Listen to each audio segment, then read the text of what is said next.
Prosa Inclusiva, um podcast sobre educação inclusiva produzido pelos estudantes do curso de Pedagogia do Unifeb.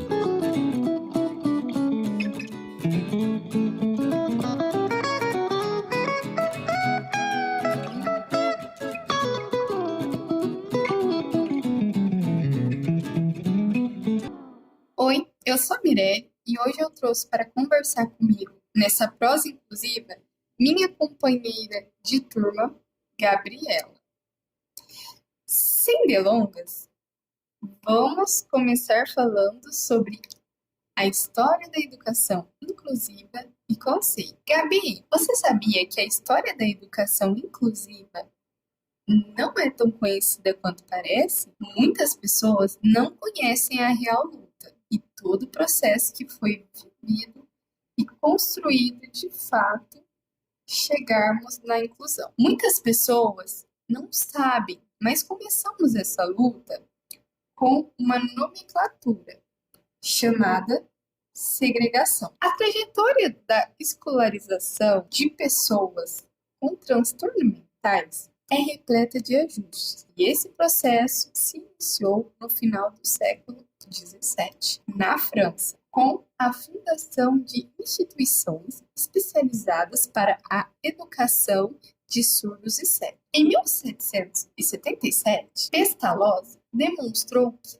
todos, apesar de terem características diferentes, têm condições de aprender. Já por volta do século XIX, a pessoa com deficiência passou a ser vista como agente importante para a sociedade.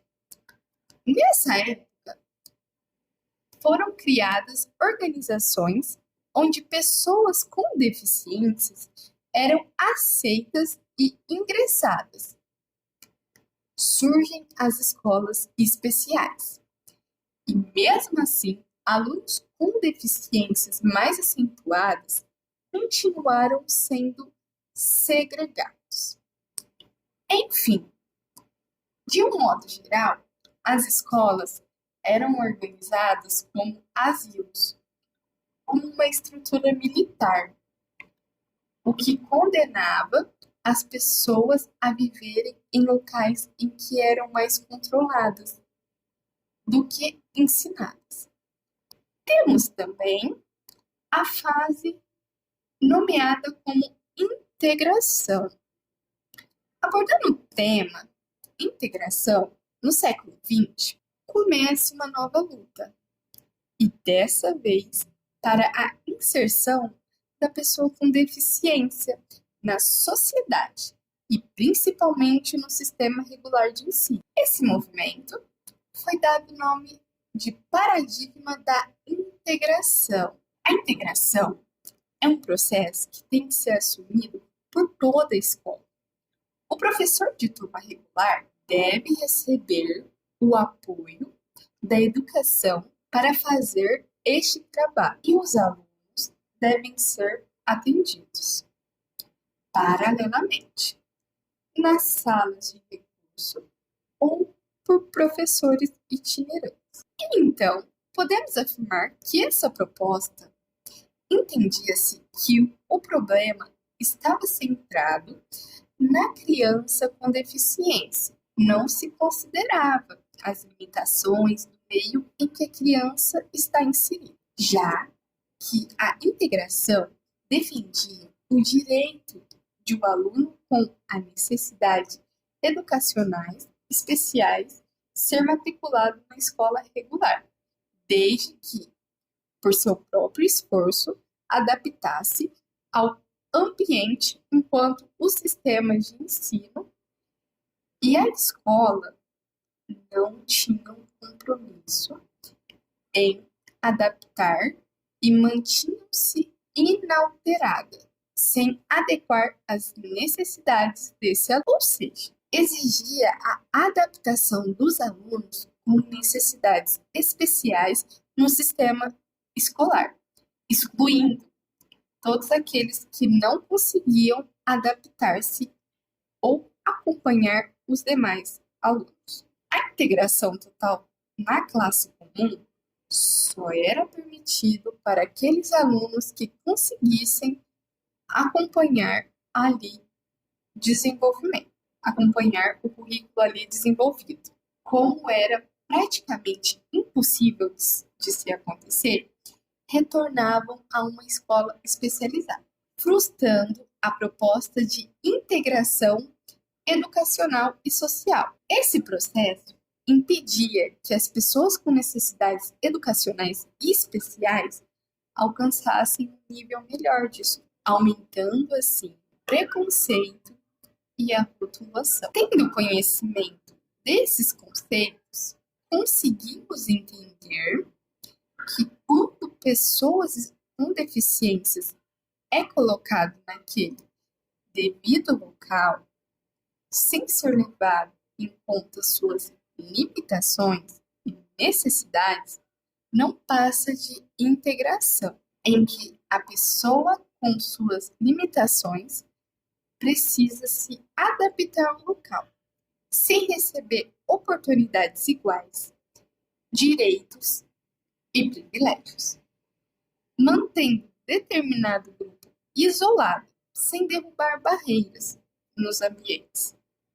Já a inclusão é um processo onde é preciso ocorrer a ruptura de um sistema que discrimina e também uma mudança cultural profunda, envolvendo todas as partes. E assim podemos afirmar que integrar é quantidade e incluir é qualidade. Gabi, você sabia dessas nomenclaturas que por muitos são desconhecidas? Você já tinha ouvido falar de algumas dessas lutas, superações, conquistas que tivemos, para até que enfim conseguirmos chegar na inclusão? Olha, confesso que não conhecia quase nada dessas nomenclaturas e a toda essa história e conceito. Eu conheço mais a história da inclusão em si. Muitas pessoas não sabem, mas eu tenho um afilhado diagnosticado com autismo e fomos obrigadas a pesquisar para tentarmos garantir nossos direitos enquanto família. Nossa, sério? Então, fique à vontade para contar um pouco para a gente sobre o que você conhece. A inclusão diz respeito a todos os alunos e não somente a alguns. Ela envolve uma mudança de cultura e de organização da escola para assegurar acesso e participação para todos os alunos que frequentam regularmente e para aqueles que agora estão em serviços segregados, mas que podem retomar a escola em algum. Hoje em dia, todos os envolvidos no processo educativo, o segmento de profissionais, pais e as próprias pessoas com necessidades educativas denominam como inclusão o novo paradigma, no sentido de incluir todos os indivíduos socialmente, inclusive no contexto educacional. O modelo da educação inclusiva é a expressão da democratização escolar e aceitação das diferenças, não como um obstáculo, e sim como características de todo ser humano, e específico de cada um. Iniciaram-se as primeiras teorias sobre a inclusão nos Estados Unidos, na década de 1970, sendo criada uma rede de informações, além de serem aprovadas leis que garantem a aprendizagem desses educandos, como modificações curriculares que têm como finalidade proporcionar melhores condições de vida a essas pessoas com necessidades. Nos anos de 1980, foram considerados décadas dos tratados.